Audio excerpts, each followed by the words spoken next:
ለኢየሱስ ክርስቶስ የትንሣኤ በዓል አደረሳችሁ አደረሰን። የትንሣኤ በዓል በክርስቲያኖች ዘንድ ልዩ ቦታ ያለው በዓል ነው። ሞት የተሻረበትና ሕይወት ዋስትና ያገኘበትም ነው። ከሞት ባሻገር ሕይወት፣ ከመቃብር ባሻገር ትንሣኤ መኖሩ የታወጀበት ነው። ሞት መጨረሻ፣ መቃብር መዳረሻ አለመሆናቸው የተረጋገጠበት ነው። በአዳም ምክንያት ወደ ምድር የወረደው ሰው በክርስቶስ ምክንያት ወደ ላይ የወጣበትም ነው። የዘንድሮውን ትንሣኤ የምናከብረው ሀገራችን ኢትዮጵያ በሚያልፍ ፈተና ውስጥ እንዳለች እያሰብን ነው። መንገዳችን ረዥም፣ ጉዟችን ፈታኝ መሆኑን እናውቃለን። ብርሃን እንዳናይ የሚጋርዱ በጥልቁ ጨለማ ጠፍተን እንድንቀር አስረው ለመያዝ የሚሞክሩ ወጥመዶች ብዙ ናቸው። ወደ ተስፋ ምድር እንዳንሻገር የሚጎትቱ ሰበቦች ሞልተዋል።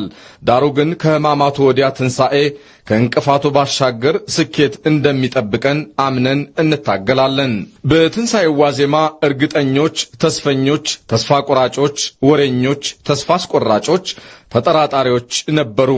እርግጠኞቹ የሕማማቱ ፈተና እንደሚያልፍ እርግጠኞች ነበሩ። የዕለተ ስቅለት መከራ ለዕለተ ትንሣኤ ዋዜማ ለመሆኑ እርግጠኞች ነበሩ። የድንጋዩ በር፣ የበሩ ማኅተምና የመቃብሩ ጠባቂዎች ትንሣኤውን እንደማያስቀሩት እርግጠኞች ነበሩ። የሚናፈሰው ወሬና የሚሰራጨው አሉባልታ ዕድሜው አጭር መሆኑን እርግጠኞች ነበሩ። እርግጠኞችም ስለሆኑ መሥዋዕትነትን ለመክፈል ዝግጆች ነበሩ።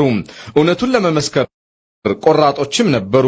በመስቀሉ ስር ለመገኘት ደፋሮች ነበሩ። ተስፈኞቹ የእርግጠኞቹን ያክል ሳያዩ የሚያምኑ አልነበሩም።